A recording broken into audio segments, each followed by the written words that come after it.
Welcome everyone. It's great to have you here for another episode of Talking Insights. This time with a very special location, very special episodes. It's the first day we are in Singapore for the SMR APAC Asia Pacific event, and great guests as always here at the podcast. So I'm here with Anju and with Adrian. Hi. It's great to have you here. Thanks for joining. Thank you. Will you just introduce yourself for our audience? You go first, Adrian. Who goes first? All right, I'll start. My name is Anju Joseph and I work with Quantum Consumer Solutions, and we're a India-based multinational firm. I've been working with the firm for 25 years and I head the India business. So yeah. I'm Adrian. I work very closely with Anju. I represent the Tata Group, which is India's largest conglomerate with presence across the world, 30 operating companies, over 80 brands, and across 12 major sectors. And we were talking right before starting the recording, we were talking about some of the strategies that you implemented after the pandemic, after the COVID-19 crisis. Some stories that might be interesting for everyone listening. Who would like to go first? So Adrian, why don't you start? Yeah, I think by working with very, very talented researchers like Anju and her colleagues and other researchers across the research and insights industry as well, we realized that not just after the pandemic, but in the very midst of the pandemic, we needed to constantly study and reset our understanding of what was happening to consumers in their lives and in their minds, because this to us was the great reset, not just of how people looked at the world, but how people looked at themselves as well.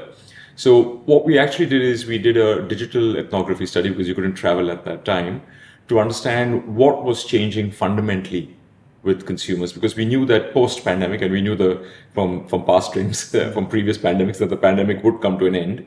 You'd have to understand or be on this bridge of understanding to then understand how consumers were going to behave after the pandemic. And I think that continuity allowed us to gauge what customers were, what people were changing in their lives, and how their attitudes, beliefs, and behaviors therefore were likely to change. Anju? You know, what we fundamentally noticed during the pandemic was that the human, not just the consumer, had changed actually forever.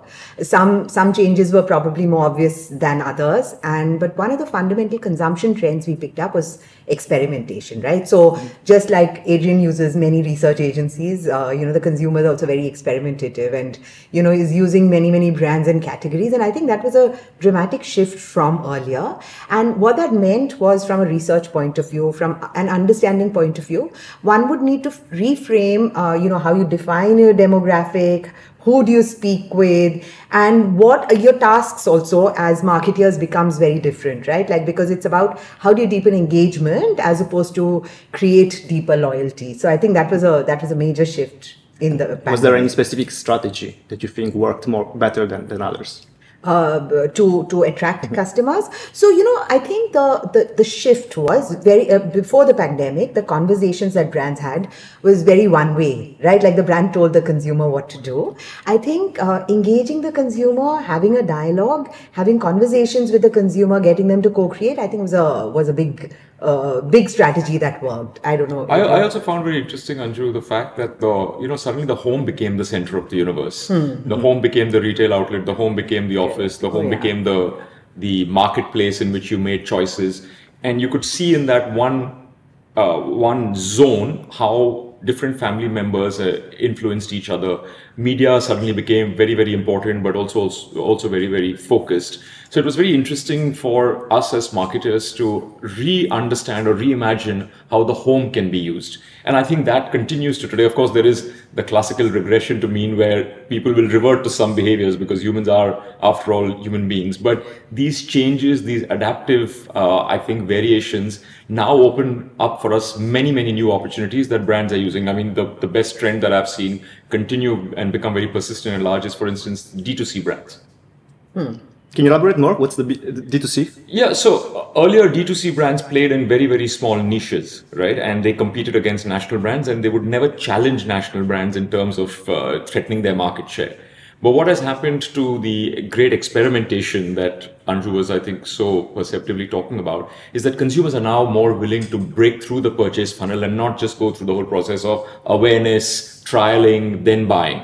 you buy first and then you figure out whether you like the brand or no. And you buy it online or on Instagram, the D2C brand comes, you tweet about it, you review it, you tell your friends, and then decide whether you want to continue with it or no. So I think this inversion of the purchase funnel is now more prominent and persistent than ever before. And why do you think is that? Well, I think the cost of experimenting, like Anju said, and I'll ask Anju to talk about, how experimenting itself has changed, has gone down dramatically. Today, when you, at the cost, and by cost, I don't just mean money, I also mean effort. The effort to search out or seek out a brand of t-shirt that you may like and click in 2 clicks or 1 click, pay for it and get it. That effort and cost has gone down dramatically because most D2C brands don't pay for retailer margins, they don't pay for stores, and all of that is passed on to consumers. So the cost and effort of experimentation, I think, has accelerated experimentation itself. Anju?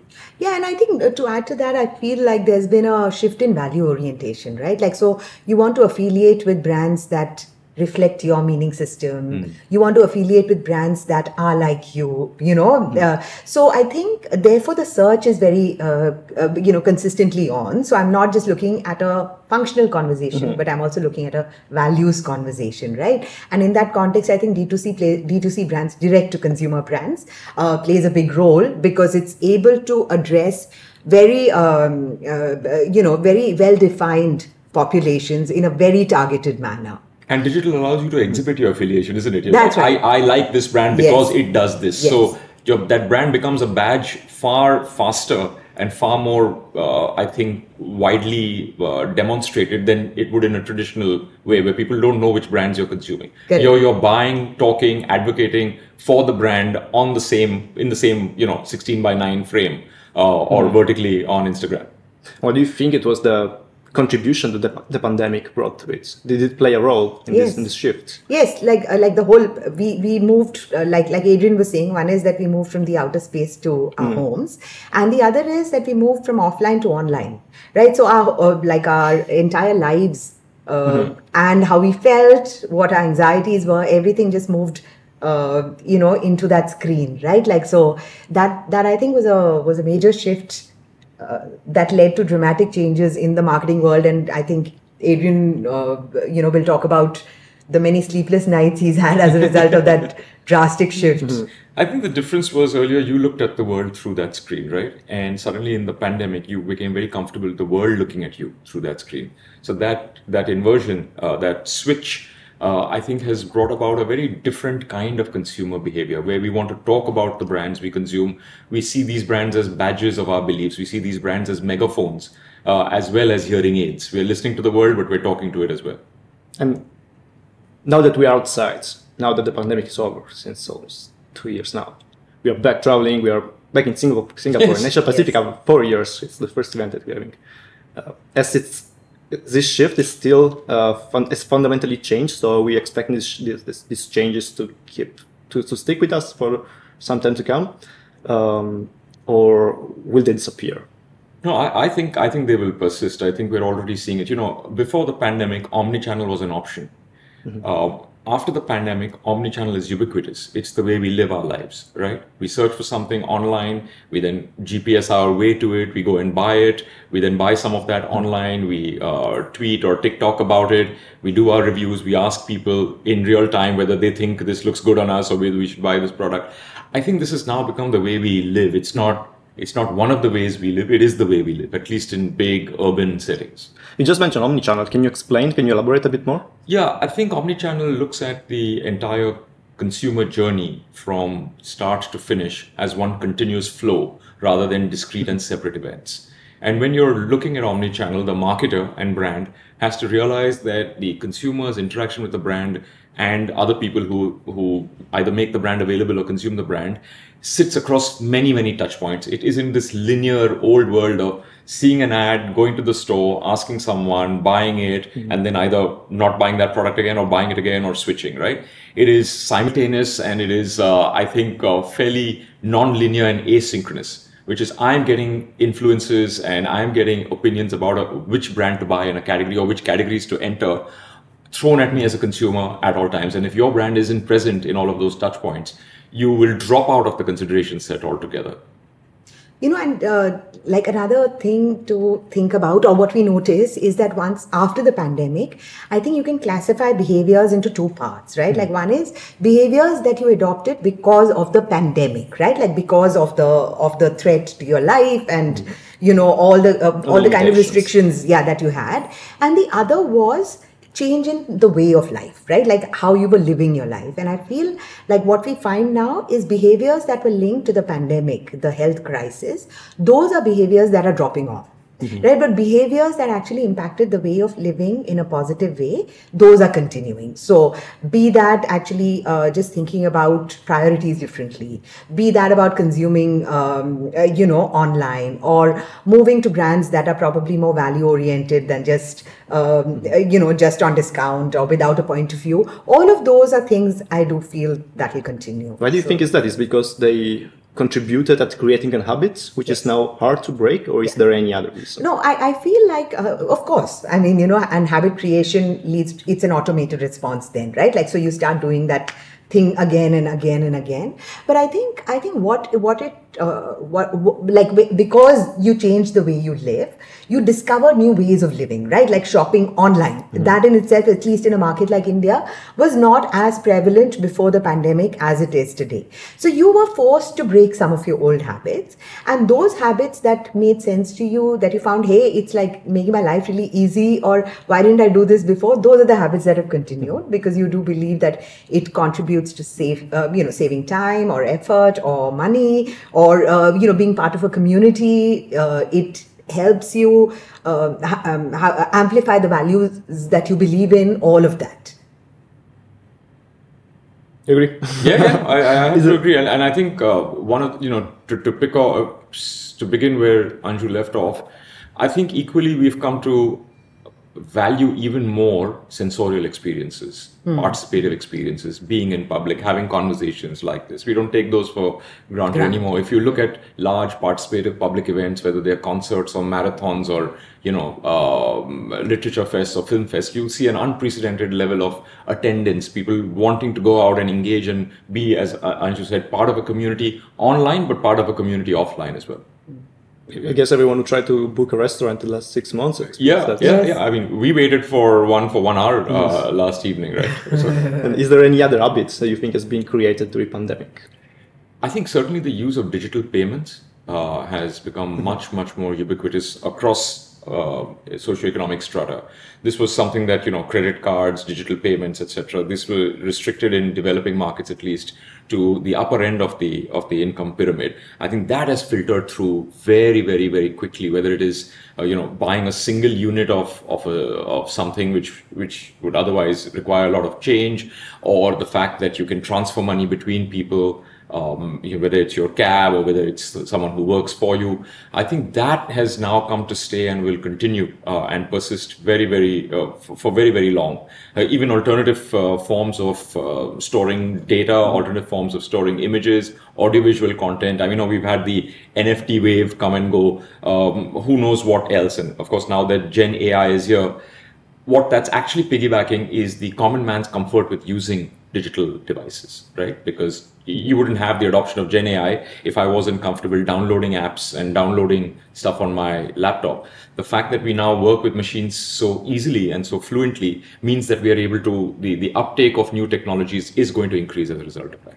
Yeah, but Claudio, I think I also want to say that apart from the technology, I think the other big shift is that the consumer in itself, in himself or herself, they've become more homogeneous across the globe. Right? Like because of social media, because like if you think of Gen Z, a Gen Z in India would be very similarly described as a Gen Z in the US or in Brazil or whatever. So the language and the conversations and, what they believe in or how they dress, all of that is becoming very common. And I think that's another outcome of the pandemic, right? Like there is a homogenization across cultures in terms of thinking, behavior, values. So like for instance, Greta Thunberg is known in India as much as she's known in Sweden or in other parts of Europe. So that's very true. Yeah. So you briefly mentioned that, and that was the last question I was thinking of for today. And if you take a look at the program for these events or any other events related to technology, data, I guess 90% of the panels regard AI. So I will have to ask you, how do you use AI in your everyday job? Well, even before we get to our everyday job, I think what we've gone through in the last 18 months from the pandemic and then leading out is this whole discovery of how you can combine different methodologies using AI, because AI doesn't provide answers in and of itself. It provides cues to some of those things to really understand your consumer, understand your future consumer, which is understand your current consumer, but also your potential consumer as people. Combine that, as Anju and her colleagues have so beautifully done with behavioral science, and then use human-centered design thinking to really fuse these different methods together where it is AI-powered. So being AI-powered means you're able to scale faster, but also do it more precisely. The fact that you use behavioral science means you're able to understand the rational mind, but also the irrational mind. And the fact that you use human-centered design thinking is you get these insights, you get these ideas, you're able to convert them to transform your touch points as a brand and really respond and create new value propositions for new consumers that have emerged. Anju, you want to talk about how you've so elegantly combined these three? Yeah, certainly. But before that, I just wanted to say, if you think of AI, right, like what you can't understand, but what you hear about in big ways is often threatening, right? Like, so I think we all started with a space of fear. Oh, it's going to take away your jobs. AI means like humans are not required, or one human extinction even. Even that, right? And then basically, I feel like we are at a place or at an inflection point where we are saying that, listen, we can work together, right? Like we can leverage each other's strengths and advantages. So for instance, AI is able to provide efficiency. It's able to provide curation, but the creative element comes from the human being. So we can actually partner together. So I think it's a very promising field. And what we've done, like, along with the Tata Group, what Quantum, my company, has done is to say, like, looking at consumer acquisition, because, like we established right in the beginning, it's becoming more and more difficult and different. What we've done is really to say that how do you use the power of AI and combine it with behavioral sciences?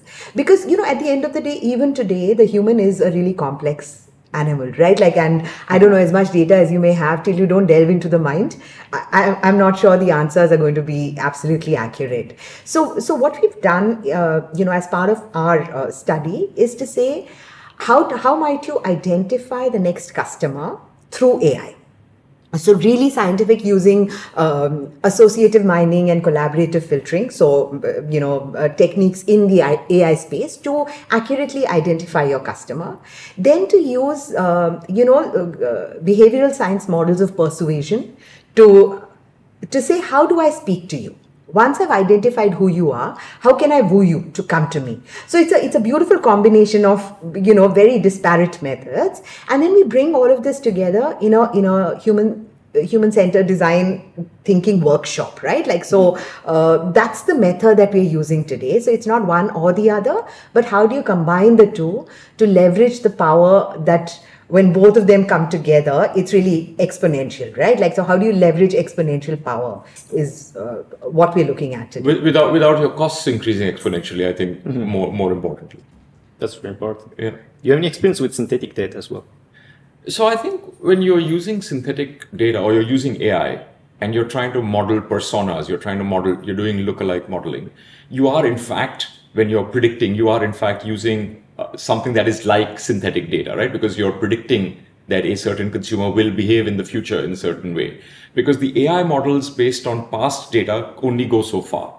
So the use of synthetic data is going to become more and more ubiquitous, because you're going to try to predict or simulate what a consumer might be like. And then you'll actually go out into the real world and find out whether you are wrong, whether your predicted values come true or no. So yeah, I think it's early days in synthetic data. I think the validation of synthetic data before you begin to use it as a definitive methodology, the jury's still out. I feel like we should change the term synthetic. It sounds quite artificial, doesn't it? What would you call it? I don't know. Prosthetic data. It just extends your abilities a little more. So that's the best way to close the session.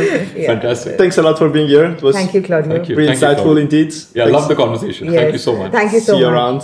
Thank you. Thanks. Thank you.